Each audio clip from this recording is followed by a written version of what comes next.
We're going to do this chair free. We're going to stand here and talk. So, do you ever look down? I do. Let's start with the basics. Yeah, I mean, well, you can see in the film, I mean, I'm constantly looking down at my feet. I mean, climbing in general, you spend more than half your time looking at your feet and placing your feet carefully, so I mean, I have to look down all the time. But then I also look down to appreciate the view in, the places that are easy enough that I can. You know what I mean? Because El Cap is at least half of it's relatively moderate climbing. And so on the moderate climbing, I can look around, I can enjoy, I can have a nice time. I can be like, oh, like there's my van parked in the meadow or whatever. It's like you can just look around and have a nice time. You're like, oh, there goes the tour bus going by with people looking up the wall. Like that's cool. And keep climbing. There's a unicorn. Yeah, that I didn't appreciate as much, but that was like, oh, that's pretty weird. That just went right by. What was that exchange like when you saw? It was a guy, right, in a unicorn suit. What did you say to him? What did he say to you?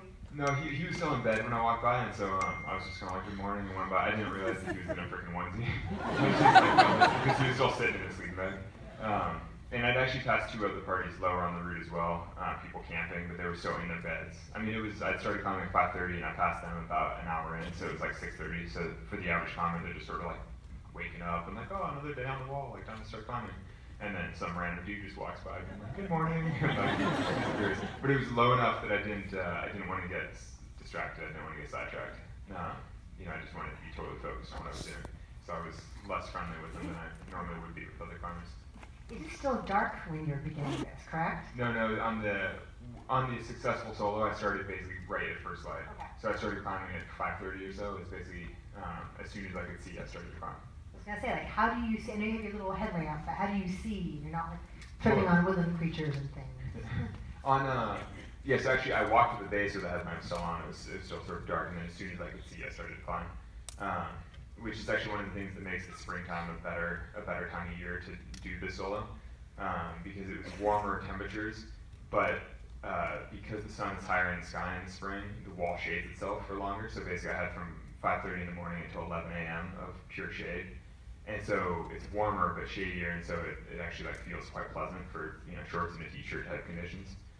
Whereas in the fall, on that failed attempt, it's a much more narrow window of sun and shade, and it's much colder, and then it's much hotter once the sun hits you, and it's all a little bit tighter, which is why I had to start climbing in the dark. And so, climbing by headlamp isn't fundamentally hard. Well, I mean, it's a little bit harder because your body shadows itself, and so it's hard to see your feet.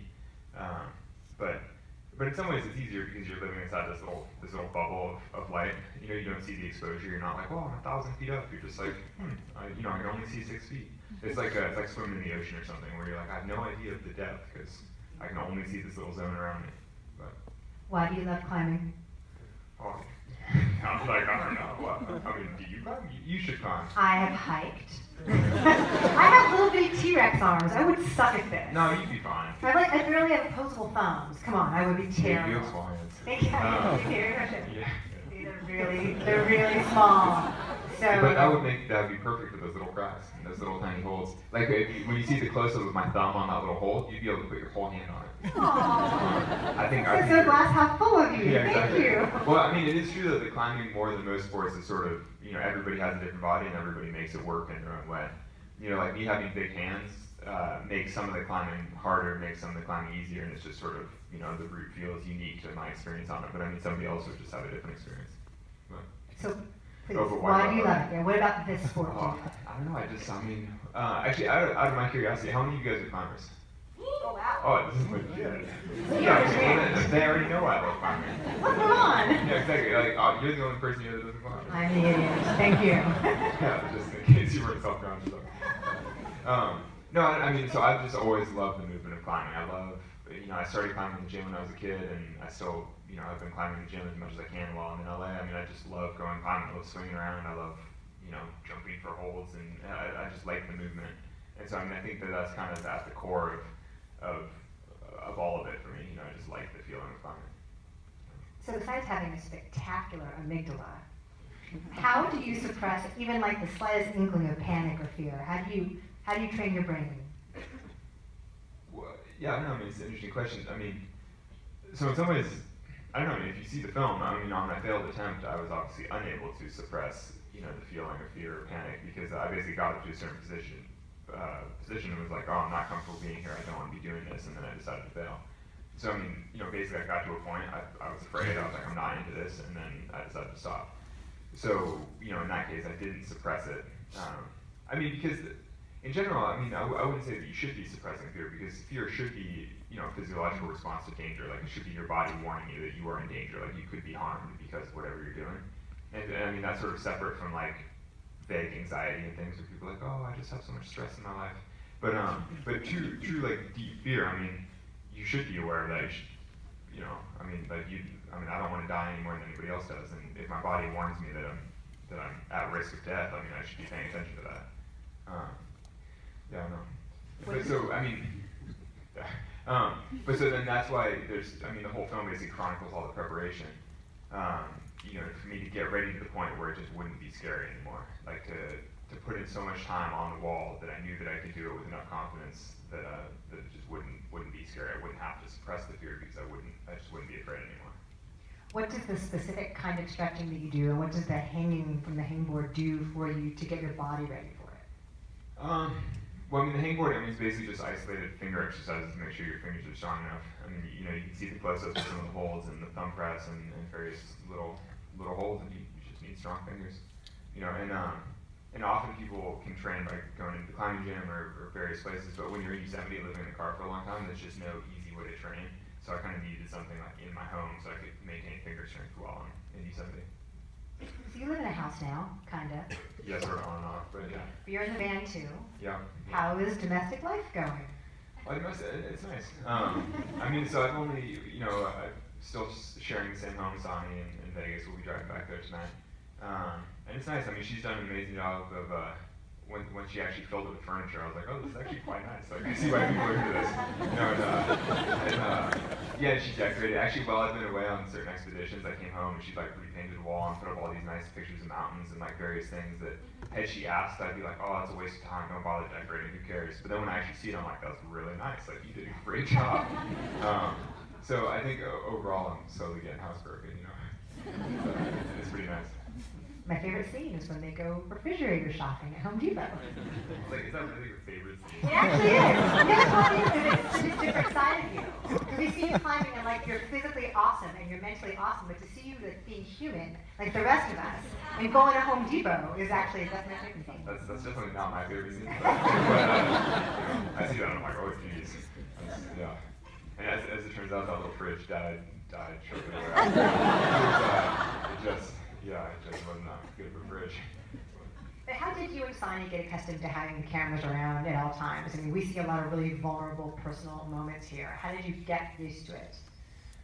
I guess we just sort of got used to it over time. But actually, it's funny, in some of these other chats we've been having, we've talked a lot about how difficult it was to have the cameras around for like these painful conversations that we had at some points. But actually, talking about the Home Depot scene, in some ways that was sort of the hardest stuff to film. Having a camera crew following you around the Home Depot makes you feel like a freaking weirdo.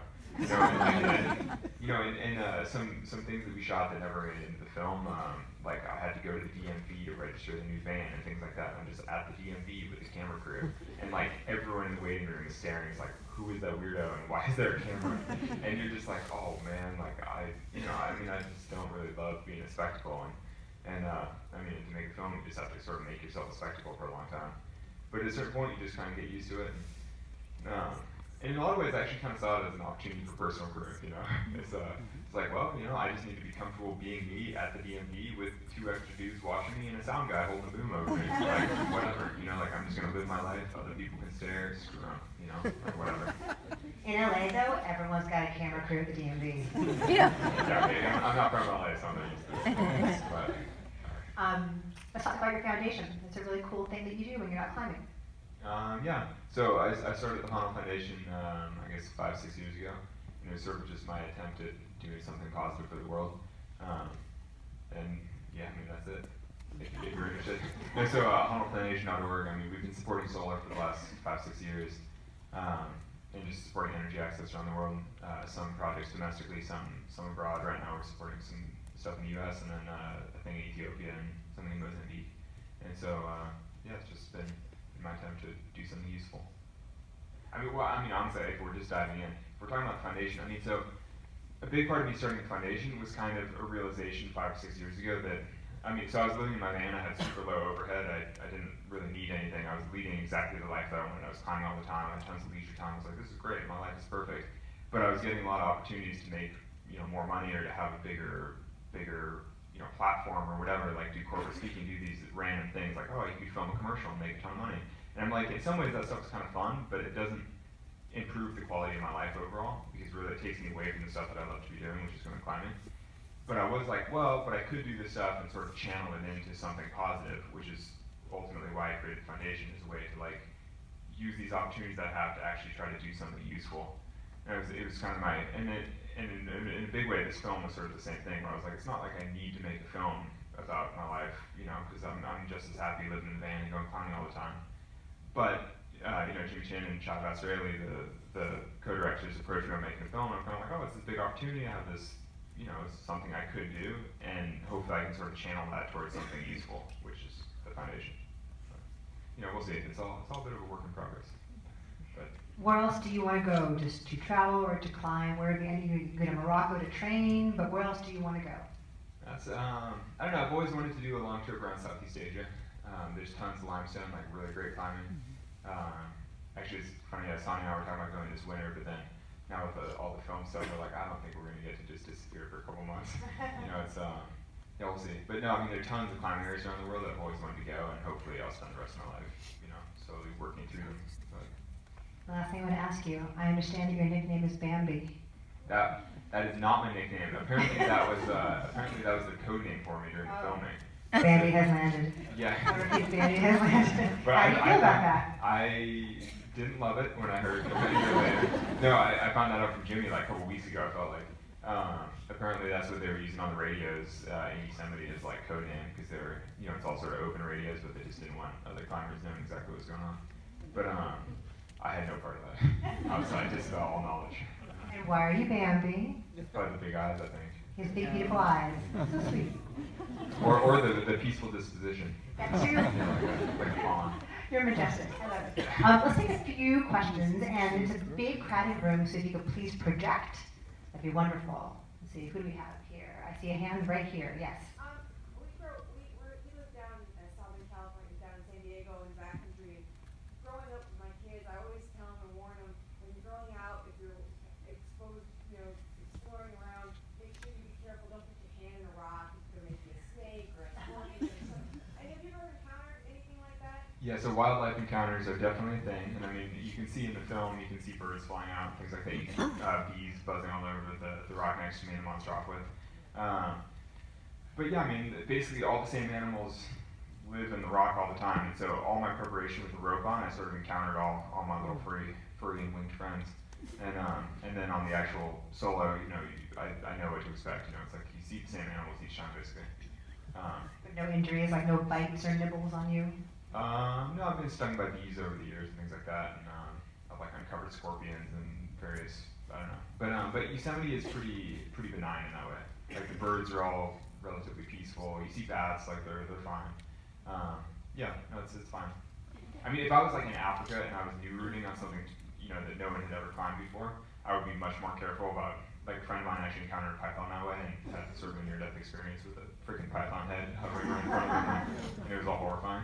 So, depending on where I am, I'm much more careful about that. But Yosemite, on a well-trafficked route, people are climbing it all the time, and so you know that you're not going to find like a freaking python.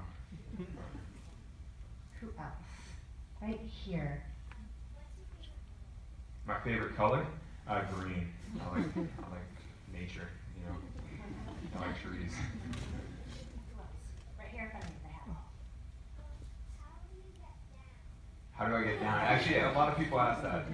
So El Cap is a big vertical face, but the sides sort of round off. So from the summit, you can run down in an hour or two, basically. And you did that faster than an hour or two? Yeah, on the day that I soloed it, I ran down in like 45 minutes or so. But I still was very excited. Let's see, in the back, the blue shirt in the back, the gentleman right there. Yeah, that's you? Yeah, you never really know how on you're going to be, so when you did El Cap, were you like rock solid that day, or there moments you were like, oh, this is a bad day to be on the wall, but I can't do anything about it? No, I felt pretty solid the whole time. Objectively, I probably wasn't I don't know. So I mean, it's actually kind of an interesting question because the thing with soloing all caps, I didn't necessarily need to be at 100% physically because physically the difficulty of the climbing isn't actually that close to my physical limits, but psychologically it's obviously a huge undertaking to go up there without a rope, and so I mean, I sort of recognized that, like, when I free soloed El Cap, I was actually probably had already started sort of declining physically. The thing is, you show up in Yosemite as strong as you're going to be for the whole season because you've been training for months, and then you get there, and then you start this grind of like constantly hiking to the top of the wall, rappelling in, preparing. You're basically toiling for like weeks and weeks. And so and I'd been there probably 6 weeks, I think, by the time I free soloed it, maybe 7. And so, after 7 weeks of this grind, your body is starting to degrade a bit. You're starting to lose some of that peak fitness that you showed up with. But you're much more prepared because you've been working on the route, and so it's kind of like physically you're declining, but psychologically and preparedness-wise you're on the up and up. And so you kind of are trying to hit the timing just right, where the weather conditions line up with your physical preparation, with before you've declined too much physically. And I sort of recognize that like when I sold it, I definitely had begun my physical decline. Certainly the whole next week I was like, you know what, I'm pooped. Like it's time to go home. I'm pretty wrecked. And so. But the thing was that psychologically, I had put in all the work I needed. I felt as good as I was ever going to feel, and so I knew that it was the time. And so there was no real hesitation on the route. Like I felt perfect. But It sounds like when you're a marathon runner and you do your like 20-mile, 22-mile run and then you taper.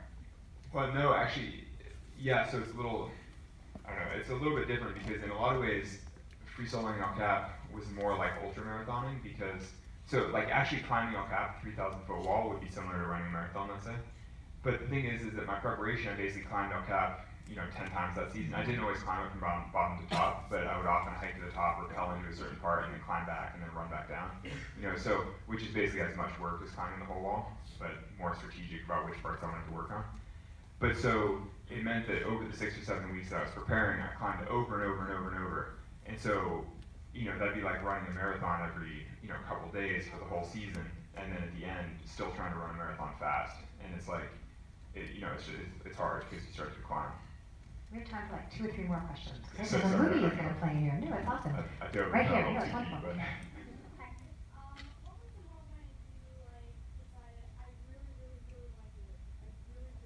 Yeah, the moment where I decided that I really wanted to do it. That's a good question because the moment where I don't know if there was a moment where I decided that I wanted to do it. But so I've been dreaming about free soloing El Cap since long before the film came together, since long before any of this stuff happened. Like basically, I free soloed Half Dome in Yosemite in 2008, and so starting the next year in 2009, I was sort of thinking like, okay, next up I'm going to free solo El Cap because it's sort of the logical step. It's the next bigger, harder thing. And so I've been thinking about it, but then each year I drive in and look at it and be like, oh no, it's like way too big and way too scary, and that's just not, it's out of the question. But so I think that after many years of sort of hoping to free solo El Cap but not actually feeling capable, at a certain point, maybe a few years ago, I was sort of like, okay, like I'm gonna want to do this my entire life unless I actually put in the effort and start to make it happen. I sort of realized that it was never just gonna happen naturally. I was gonna have to actually like try and like work at it. And so I don't know if it was a moment exactly, but sort of over years I realized that it meant enough to me that I should put the work in. Let's do like 2 more. Is there one from a climber, like a niche, nerdy climber question? Right there, yeah. Bold. So 2 questions. One is the hardest grade I've ever climbed, and 2 what was the hardest in the Yeah, so the hardest grade I've ever climbed is 14C-ish, and then the hardest on that climb was 12D. So I mean, it's or maybe 13A, depending on. It used to be 12B, and then a big chunk fell off many years ago. Can you compare that to bouldering grade? Well, yeah, I don't know. So bouldering grades. So the boulder problem, like the crux of the route is probably a V7, like a technical V7, which I don't know. Which little kids climb in the gym nowadays, no problem. But when it's 2,000 feet off the ground, it's more intimidating. Is there a woman with a question? A woman question right there, yes. The blonde. What did your mom think after she saw this? I don't know. So my mom has just seen it in the last week or so. She's seen a couple of the premieres, and I don't know. We haven't really had a good heart to heart about it. I mean, she seems very proud, like, oh, that's great. What a beautiful film. Yeah, we haven't really had a substantial debrief of like, how does that make you feel? I don't know. But I don't know. I mean, like Sonny tried to have a real chat with her about it too. Like, so how did the movie make you feel? And she got kind of the the superficial style response, like, oh, I had vertigo and it's so amazing, it's really beautiful. But I don't know. I'm like, I mean, you see the film and it's like I come off as slightly uncaring and slightly, there might be some things going on. I'm like, I think I got it from my mom. I think she's the one that's truly lacking. I don't know. We'll see. Maybe she's so processing. She needs to see it a few more times and sort of, manage. But, You guys are wonderful. You are wonderful. Thank you so much. Yeah, thank you guys.